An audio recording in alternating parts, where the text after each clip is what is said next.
একদিন হজরতে ফাতেমা রাদিয়াল্লাহু তাআলা আনহু নামাজ পড়ার সময় প্রচুর কান্না করছিল। তার দু চোখের অশ্রু জায়নামাজ ভিজে গেল। ওই সময় হজরতে মুহাম্মদ সাল্লাল্লাহু আলাইহি ওয়াসাল্লাম ফাতেমা রাদিয়াল্লাহু তাআলা আনহুকে দেখার জন্য তার বাড়িতে আগমন করলেন এবং ঘরে প্রবেশ করে দেখতে পেলেন জায়নামাজে বসে মা ফাতেমা রাদিয়াল্লাহু তাআলা আনহু অঝরে কান্না করছে। বিশ্বনবী হজরত মুহাম্মদ সাল্লাল্লাহু আলাইহি ওয়াসাল্লাম ফাতেমা রাদিয়াল্লাহু তাআলা আনহুকে উদ্দেশ্য করে বলল, হে আমার আদরের কন্যা ফাতেমা, তুমি তোমার জায়নামাজের কোণাটা উল্টিয়ে দেখো। তখন হজরত ফাতেমা রাদিয়াল্লাহু তাআলা আনহু জায়নামাজের কোণাটা উল্টিয়ে দেখলেন এবং ভীষণ চমকে গেলেন এবং বলতে লাগলেন, আব্বা জান, এত স্বর্ণের পাহাড় প্রবাহিত হচ্ছে। তখন হজরত মুহাম্মদ সাল্লাল্লাহু আলাইহি ওয়াসাল্লাম বললেন, ফাতেমা, তুমি যদি দুনিয়ার সুখের জীবন চাও তাহলে তোমার ইচ্ছে মতো স্বর্ণ এখান থেকে নিয়ে নিও।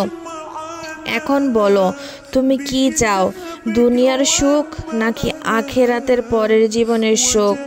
এটা তোমার সম্পূর্ণ ব্যক্তিগত ইচ্ছা। এখানে আমি কিছুই বলবো না তোমাকে। এতে তোমার দুনিয়ার জীবনের সকল সমস্যার সমাধান হতে পারবে এবং সুন্দরভাবে ও আরাম আয়েশের সাথে জীবনযাপন করতে পারবে।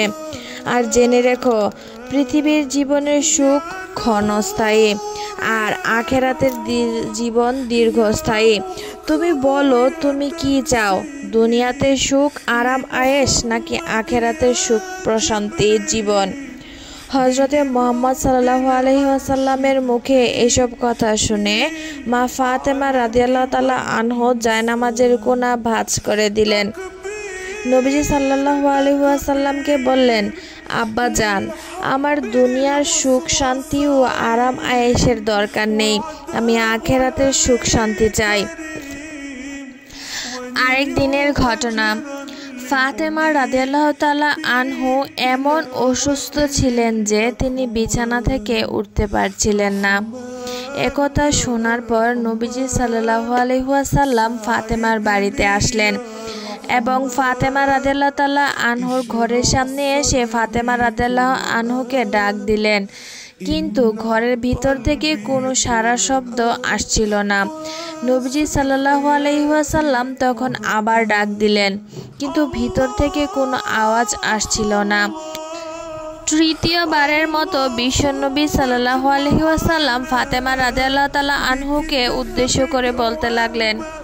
তখন ফাতেমা রাদিয়াল্লাহু তাআলা আনহু বলতে লাগলেন, আব্বা জান, আমি কিভাবে সাড়া দেই, কিভাবে আমি আপনাকে ঘরে আসতে বলি? আমার শরীর ঢাকার জন্য আছে শুধু ছোট্ট একটা চাদর, কোনোভাবেই তার সম্পূর্ণ শরীর ঢাকছে না। পায়ের দিকে ঘুরলে মাথার দিকে কাপড় থাকে না, আর মাথার দিকে ঘুরলে পায়ের দিকের কাপড় থাকে না। তখন বিশ্বনবী সাল্লাল্লাহু আলাইহি ওয়াসাল্লাম তার মাথার পাগড়িটা নিয়ে মা ফাতেমার দিকে এগিয়ে দিলেন এবং বললেন, মা, এই কাপড়টা দিয়ে তোমার মাথার দিকটা ঢেকে আসো। মা ফাতেমা রাদিয়াল্লাহু তাআলা আনহু তারপর দরজা খুলে দিলেন এবং নবীজি সাল্লাল্লাহু আলাইহি ওয়াসাল্লাম ঘরের ভিতর প্রবেশ করলেন এবং তিনি দেখতে পেলেন হজরতে ফাতেমা রাদিয়াল্লাহু তাআলা আনহুর মুখ অনেক মলিন হয়ে আছে। তখন নবীজি সাল্লাল্লাহু আলাইহি ওয়াসাল্লাম বললেন, মা, তোমার কি শরীর ভীষণ অসুস্থ? তখন ফাতেমা রাদিয়াল্লাহু তাআলা আনহু বললেন, আব্বা জান, আজ কয়েকদিন ধরে না খেয়ে আছি, যার কারণে আমার শরীর ভীষণ দুর্বল হয়ে গেছে। তখন নবীজি সাল্লাল্লাহু আলাইহি ওয়াসাল্লাম বলতে লাগলেন, মারে, আজ 3 দিন যাবৎ আমি আব্বা জানও না খেয়ে আছি, আর আমি আল্লাহ তাআলার নিকট অত্যন্ত প্রিয়। আমি যদি আল্লাহর কাছে খাবার চাইতাম তাহলে তিনি আমাকে সব থেকে দামি খাবারগুলো আমাকে দিতেন, কিন্তু আমি দুনিয়ার এই ক্ষণস্থায়ী জীবনকে প্রাধান্য দেইনি, আমি আখিরাতের জীবনকে প্রাধান্য দিয়েছি। তখন নবীজি সাল্লাল্লাহু আলাইহি ওয়াসাল্লাম বললেন, ধৈর্য ধরো, নিশ্চয়ই সুসংবাদ আসবে। আমি আল্লাহর কসম করে বলছি, তুমি হবে কাল হাসরের মাঠে বেহেশতের সকল নারীদের সর্দারিনী। বিশ্বনবী সাল্লাল্লাহু আলাইহি ওয়াসাল্লামের মুখে এসব কথা শোনার পর ফাতেমা রাদিয়াল্লাহু তাআলা আনহু অবাক হলেন।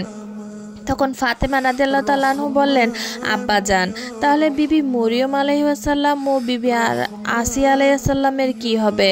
তখন নবীজি সাল্লাল্লাহু আলাইহি ওয়াসাল্লাম বললেন, বিবি মরিয়ম আলাইহিস সালাম তার সময়কার সকল মহিলাদের সর্দারিনী হবেন এবং বিবি আসিয়া রাদিয়াল্লাহু তাআলা আলাইহি ওয়াসাল্লাম ও তার সময়কার সকল মহিলাদের সর্দারিনী হবেন, আর তুমি হবে এখন থেকে শুরু করে কিয়ামতের আগ পর্যন্ত সকল নারীদের সর্দারিনী। একদিন নবী করিম হযরত মুহাম্মদ সাল্লাল্লাহু আলাইহি ওয়াসাল্লাম ক্ষুধার্ত অবস্থায় ঘর থেকে বের হয়ে পথিমধ্যে হযরতে আবু বকর রাদিয়াল্লাহু তাআলা আনহু এবং হযরতে উমর রাদিয়াল্লাহু তাআলা আনহুর সাথে দেখা হয়। এ সময় তারাও অনাহারী ছিল। একসাথে তিনজন হাঁটতে হাঁটতে এক সময় হযরতে আবু আয়ুব আনসারী রাদিয়াল্লাহু তাআলা আনহুর বাগানে পৌঁছেন। হযরতে আয়ুব রাদিয়াল্লাহু তাআলা আনহু খেজুরের খোসা ছাড়িয়ে মেহমানদের সামনে দেন। এর মধ্যে একটি বকরি জবাই করে তার গোশত পাক করেন এবং কিছু অংশ দিয়ে কাবাব তৈরি করেন। মেহমানদের সামনে খাবার আনা হলে মহানবী সাল্লাল্লাহু আলাইহি ওয়াসাল্লাম একটি রুটির উপর কিছু গোশত দিয়ে তা হযরতে ফাতেমা রাদিয়াল্লাহু তাআলা আনহুকে পাঠাতে বলেন, কেননা হযরতে ফাতেমা রাদিয়াল্লাহু তাআলা আনহু তখন অনাহারী ছিলেন। হযরতে আব্দুল্লাহ ইবনে আব্বাস রাদিয়াল্লাহু তাআলা আনহু এর এক বর্ণনা উল্লেখ রয়েছে, বনি সালিম গোত্রের একটি লোক এসে বলল, হে মুহাম্মদ বলে চিৎকার দিতে থাকে এবং বলতে থাকে, তুমি কি ওই জাদুকর যার ছায়া দেখা যায় না? আমার বংশের লোকজন যদি অখুশি না হতো তবে বের হওয়ার সাথে সাথে এক আঘাতে তোমার মাথা আলাদা করে দিতাম। হযরতে উমর রাদিয়াল্লাহু তাআলা আনহু লোকটির এই ধরনের আচরণ দেখে তাকে শায়েস্তা করার জন্য এগিয়ে আসেন। হযরতে উমর রাদিয়াল্লাহু তাআলা আনহুকে থামিয়ে দিয়ে মহানবী সাল্লাল্লাহু আলাইহি ওয়াসাল্লাম লোকটির সাথে নম্র ভাষায় কথা বলে তার সকল প্রশ্নের উত্তর হেসে হেসে দেন। লোকটি মহানবী সাল্লাল্লাহু আলাইহি ওয়াসাল্লামের ব্যবহারে মুগ্ধ হয়ে ইসলাম গ্রহণ কবুল করেন। এ সময় মহানবী সাল্লাল্লাহু আলাইহি ওয়াসাল্লাম তাকে জিজ্ঞাসা করেন, তোমার নিকট কি অর্থ সম্পদ আছে? উত্তরে লোকটি বলল, আল্লাহর শপথ, বনি সালিমের 3000 লোকের মাঝে আমি সবচেয়ে গরিব ব্যক্তি। একথা শুনে মহানবী সাল্লাল্লাহু আলাইহি ওয়াসাল্লাম সাহাবীদের দিকে ফিরে তাকান এবং বলেন, তোমাদের মাঝে কে আছো এই অসহায়কে সাহায্য করতে পারো? সাহাবীদের মাঝে থেকে সাঈদ ইবনে আবি ওয়াক্কাস রাদিয়াল্লাহু তাআলা আনহু দাঁড়িয়ে বলেন, হে আল্লাহর রাসূল সাল্লাল্লাহু আলাইহি ওয়াসাল্লাম, আমার একটি উটনী আছে, আমি তাকে দান করে দিলাম। মহানবী সাল্লাল্লাহু আলাইহি ওয়াসাল্লামের কথা শুনে বলেন, কে আছে তোমাদের মাঝে যে তার মাথা ঢেকে দিতে পারে? একথা শুনে হযরতে আলী রাদিয়াল্লাহু তাআলা আনহু দাঁড়িয়ে নিজের মাথার পাগড়ি খুলে তার মাথায় পরিয়ে দেন। তারপর মহানবী সাল্লাল্লাহু আলাইহি ওয়াসাল্লাম বলেন, এমন কে আছে যে তার খাবারের ব্যবস্থা করতে পারে?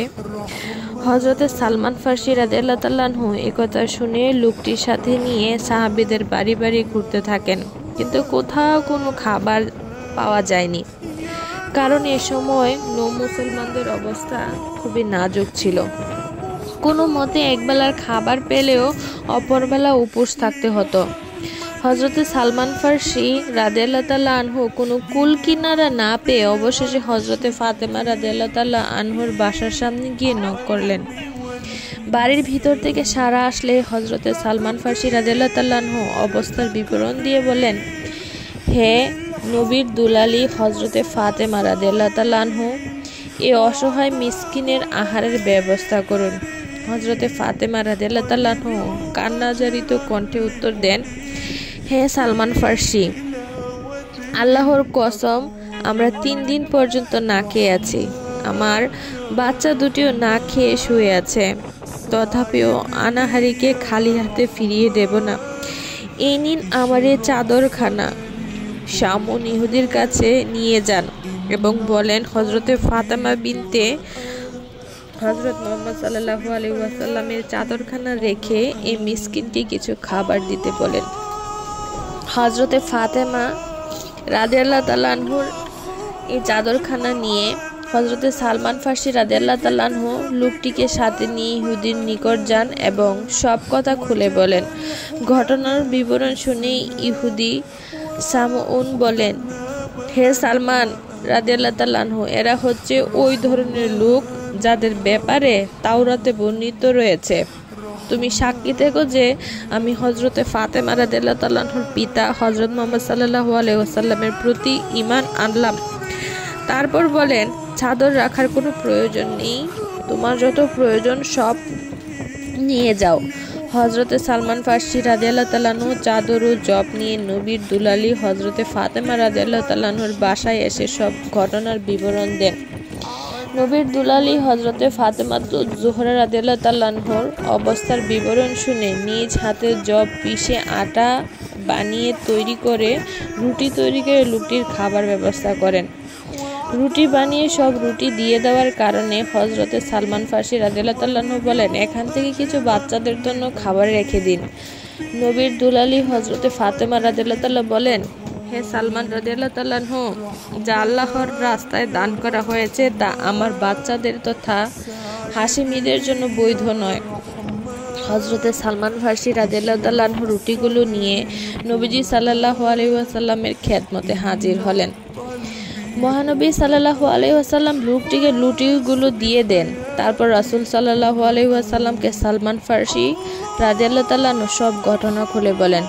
সবকিছু শুনে মহানবী সাল্লাল্লাহু আলাইহি ওয়াসাল্লাম কন্যা ফাতেমা রাদিয়াল্লাহু তাআলা আনহুর ঘরে যান এবং তার স্নেহের হাত বুলিয়ে দিয়ে দোয়া করেন, হে আল্লাহ, ফাতেমা রাদিয়াল্লাহু তাআলা আনহু তোমার বান্দি, তুমি তার প্রতি রাজি থেকো। হযরতে হাসান রাদিয়াল্লাহু তাআলা আনহু বললেন, একদা একবেলা অনাহারে থাকার পর আমাদের জন্য কিছু খাবার সংগ্রহ হলো। আমরা দুই ভাই ও আব্বার খাওয়ার শেষে মা খেতে নিবেন। এমন সময় একজন ভিক্ষুক এসে দরজায় দাঁড়িয়ে হাঁক দিয়ে বলেন, হে নবীর দুলালি, আমি দুবেলা পর্যন্ত আহার করিনি, আমার আহারের ব্যবস্থা করুন। এ ডাক শুনে মা তার নিজের জন্য যে খাবার রেখেছিল তা আমার হাতে দিয়ে আদেশ করেন ভিক্ষুকে দিয়ে আসার জন্য। তারপর হযরতে ফাতেমা রাদিয়াল্লাহু তাআলা আনহু বলেন, আমি তো একবেলা আহার করিনি আর ওই লোকটি দুবেলা পর্যন্ত অনাহারে আছে। আমি খাবার নিয়ে ভিখারির হাতে তুলে দিলাম। বিশিষ্ট সাহাবী হযরত আব্দুল্লাহ ইবনে আব্বাস রাদিয়াল্লাহু তাআলা আনহু বলেন, একদা হযরতে আলী রাদিয়াল্লাহু তাআলা আনহু সারা রাত একটি বাগানে সেচ দিয়ে মজুরি হিসাবে সামান্য কিছু গম নিয়ে আসলেন। হযরতে ফাতেমা রাদিয়াল্লাহু তাআলা আনহু গম পিষে কিছু আটা তৈরি করে কিছু রুটি তৈরি করলেন। এমন সময় একজন ভিখারি এসে দরজায় কড়া নাড়িয়ে বলল, আমি ক্ষুধার্ত মা। এ সময় হযরতে ফাতেমা রাদিয়াল্লাহু আনহু তৈরি করা সব খাবার তাকে দিয়ে দেন। তারপর বাকি অংশ থেকে কিছু গম পিষে পুনরায় রুটি তৈরি করেন। রুটি তৈরি শেষ হতে আবার একজন ফকির এসে দরজায় বসে খাবারের জন্য হুক দিলে তৈরি করা সব রুটি তাকে দিয়ে দেন। পরিশেষে অবশিষ্ট গম পিষে আটা তৈরি করে আবার রুটি বানান। রুটি বানানো শেষ হতেই একজন মুশরিক কয়েদি এসে আল্লাহর রাস্তে খাবার চাইলেন। এ খাবারও তৈরিকৃত সব খাবারই তাকে দিয়ে দেন। সেদিন বাড়িতে সবাই অনাহারে কাটান।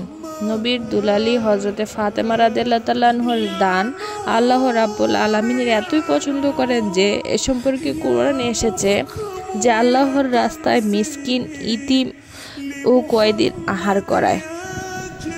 একদিন ফাতেমা রাদিয়াল্লাহু তাআলা আনহু তার এক ইহুদি বান্ধবীর সাথে দাঁড়িয়ে কথা বলছিলেন।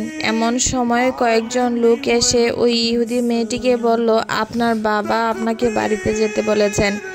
তখনই ইহুদি মেয়েটি লোকগুলোর সাথে তার বাড়িতে চলে যায়। মেয়েটি বাড়িতে যাওয়ার পর মেয়েটির বাবা বলল, মা, আমি তোমার জন্য একটি ছেলে নির্বাচন করেছি। ছেলেটি ইহুদি সম্প্রদায়ের এক শিল্পপতির ছেলে। তুমি কি এ বিয়েতে রাজি আছো? তখন মেয়েটি বলল, বাবা, আমি এই উত্তরটি আগামীকাল দিব। আজকের রাতটুকু আমাকে সময় দিন, আমি একটু ভেবে আপনাকে আমার সিদ্ধান্ত জানাবো। মেয়েটির বাবা তাকে একদিনের সময় দিল। মেয়েটি তার বাবার কাছ থেকে সময় নিয়ে ফাতেমা রাদিয়াল্লাহু তাআলা আনহার কাছে আসলেন। মেয়েটি তখন হযরতে ফাতেমা রাদিয়াল্লাহু তাআলা আনহুকে বলল, বোন, আমার সাথে তোমার দীর্ঘ 12 বছরের সম্পর্ক। এই দীর্ঘ সময় কখনোই তুমি আমাকে ভুল পরামর্শ দাওনি। আশা করছি আজকেও তুমি আমাকে ভুল পরামর্শ দিবে না। আমার জন্য আমার আব্বা একজন ছেলে নির্বাচন করেছেন। ছেলেটি হচ্ছে একটি ইহুদি সম্প্রদায়ের এক বিশাল শিল্পপতির ছেলে। সেই ছেলেটির সাথে বা আমার বিয়ে দিতে চায়। তুমি বলো এখন আমি কি করব? ফাতেমা রাদিয়াল্লাহু তাআলা আনহা বললেন, যেহেতু তোমার বাবা এই ছেলেটির সাথে তোমার বিয়ে ঠিক করেছে, সেহেতু তুমি এই বিয়েটিতে রাজি হয়ে যাও। হ্যাঁ বোন, আমি বিয়েতে রাজি হতে পারি, কিন্তু একটা শর্ত আছে। যদি তুমি আমার বিয়েতে উপস্থিত থাকো তবে আমি বিয়ে করব। তুমি তো জানো আমি তোমাকে কতটা ভালোবাসি। ইহুদি মেয়েটির কণ্ঠে এসব কথা শুনে ফাতেমা রাদিয়াল্লাহু তাআলা আনহা বললেন, তোমরা ইহুদি আর আমরা মুসলিম, আর তুমি তো জানো ইহুদিরা মুসলমানদেরকে একদমই সহ্য করতে পারে না। আর আমি যদি তোমার বিয়েতে যাই তাহলে আমার আব্বাজানকে মুসলিম সম্প্রদায়ের নিকট বিভিন্ন প্রশ্নের সম্মুখীন হতে হবে এবং আমার বাবাকে নিয়ে হাসি তামাশা করবে। তাছাড়া তোমাকেও এবং তোমার পরিবারের স্বজনদেরকেও এরকম সমস্যার সম্মুখীন হতে হবে।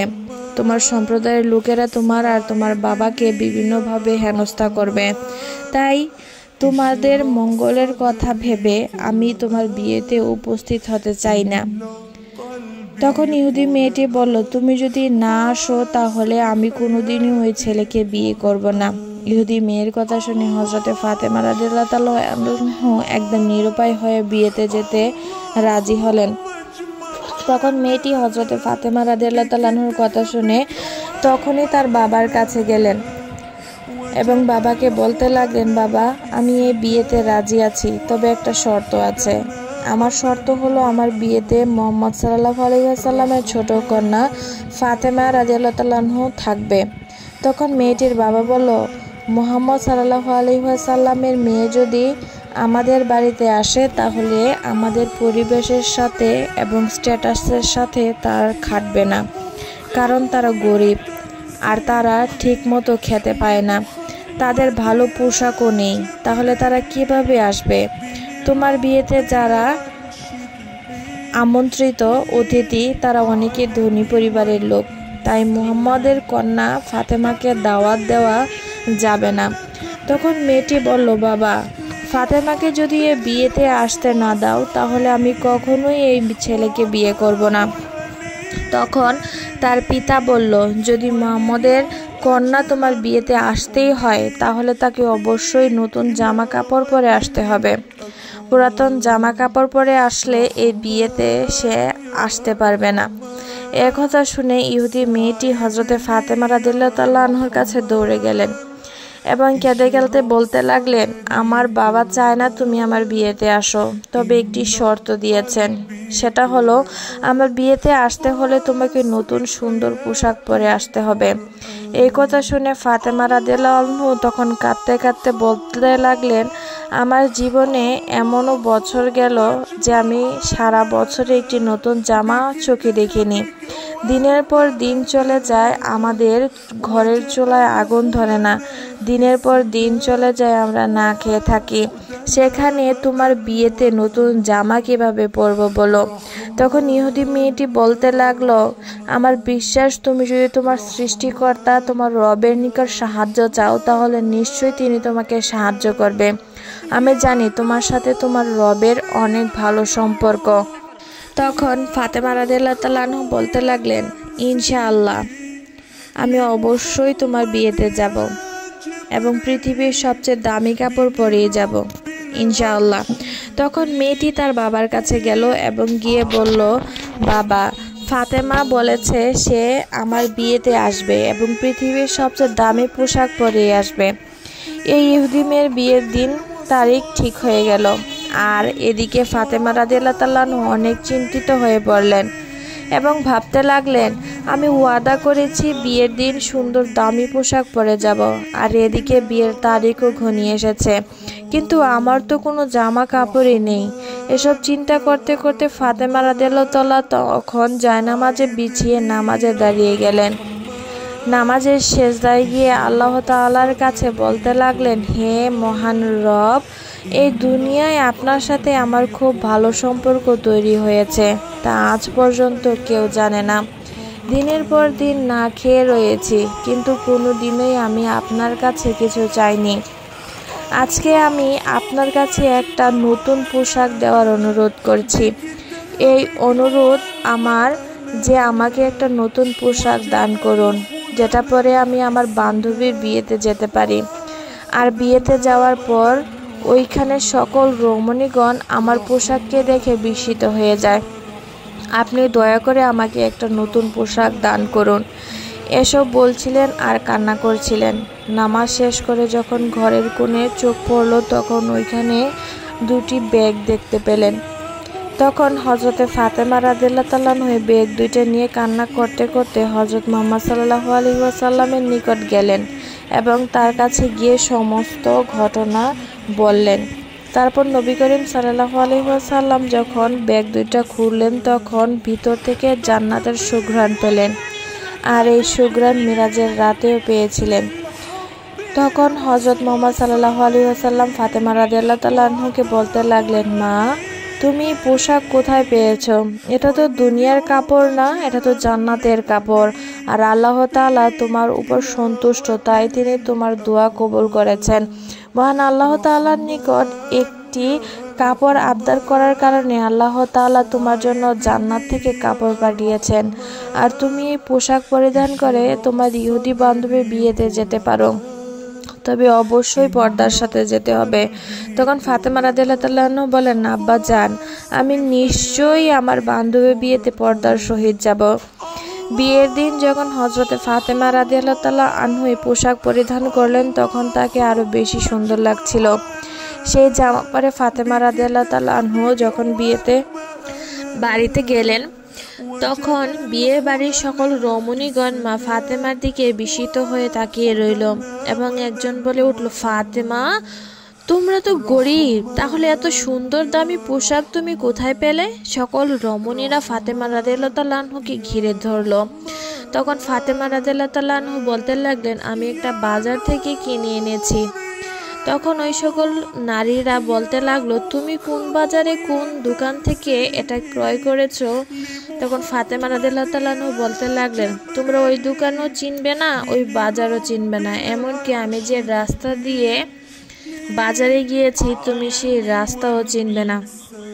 তখন মহিলাটা বলতে লাগলো, আমরা চিনবো, একবার শুধু তুমি বলো। আমাদের বাজারের সকল দোকান পরিচিত, চেনা আছে, তুমি বলার সাথে সাথেই সব চিনে ফেলবো।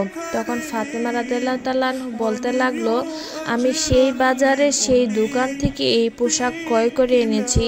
সেই দোকানে কোনো সাধারণ রাস্তা দিয়ে যাওয়া যায় না, ওই দোকানে যেতে হলে একটি বিশেষ রাস্তা দিয়ে যেতে হয়। সেই রাস্তার নাম সিরাতুল মুস্তাকিম। আর সেই রাস্তার জন্য আমার আব্বাজান সবাইকে দ্বীনের দাওয়াত দিয়ে থাকেন। সেই দ্বীনের রাস্তার জন্য আমার আব্বাজান তায়েফের জমিনে 3 বার রক্তাক্ত হয়েছেন। আর সেই রাস্তা হলো সিরাতুল মুস্তাকিম। সেই রাস্তা দিয়ে যাওয়ার সময় তোমরা একটা বাজার পাবে, সেই বাজার হলো জান্নাত। সেই বাজারে অনেক দোকান আছে, তার মধ্যে একটি দোকান হলো জান্নাতুল ফেরদাউস। সেই দোকান থেকেই আমাকে এই জামাটা দেয়া হয়েছে। মহিলাটা তখন ফাতেমা রাদিয়াল্লাহু আনহার কথা শুনে তারা অনেক আগ্রহী হয়ে উঠল। তখন একজন মহিলা বলল, ফাতেমা, আমরা যেতে চাই সেই দোকানে এর মালিকের কাছে, তুমি আমাদেরকে সেখানে নিয়ে চলো। তখন ফাতেমা রাদিয়াল্লাহু তাআলা আনহা বলল, তোমাদেরকে ওই দোকানের মালিকের কাছে যেতে হলে তোমাদেরকে একটা বাক্য পাঠ করতে হবে। আর সেই বাক্যটি কি তোমরা পাঠ করতে ইচ্ছুক? মহিলারা তখন একসাথে বলে উঠল, হ্যাঁ, আমরা পারবো। তুমি বলো আমাদেরকে কি সেই বাক্য। তখন ফাতেমা রাদিয়াল্লাহু তাআলা আনহা সকল মহিলাদেরকে উদ্দেশ্য করে বললেন, এই বাক্যটি বলতে লাগলো। বলল, সকলেই বলো, লা ইলাহা ইল্লাল্লাহু মুহাম্মাদুর রাসূলুল্লাহ সাল্লাল্লাহু আলাইহি ওয়াসাল্লাম। তারপর বিয়ের অনুষ্ঠানে আসা সকল মহিলারা কালেমা পড়ে মুসলমান হয়ে গেলেন। সুবহানাল্লাহ, সুবহানাল্লাহ, আলহামদুলিল্লাহ। এত কষ্ট করে ভিডিও বানাই, ভিডিও এডিটিং করি। ভিডিওটা যদি ভালো লাগে তাহলে অবশ্যই সাপোর্ট করে যাবেন, চ্যানেলটা সাবস্ক্রাইব করে যাবেন, ভিডিওতে লাইক কমেন্ট করে যাবেন। আল্লাহ তাআলা আমাদেরকে সবাইকে নেক হায়াত দান করুক এবং ইসলামিক শরীয়ত মতো চলার তৌফিক দান করুক এবং আমার প্রত্যেকের জীবনের গুনাহ খাতাগুলোকে মাফ করে দিক। আল্লাহর ঘর তাওয়াফ করার তৌফিক দান করুক এবং নবীর সুন্নাহ এবং আল্লাহর নির্দেশিত পথ দিন অনুযায়ী জীবনযাপন করার তৌফিক দান করুক। আল্লাহুম্মা আমিন।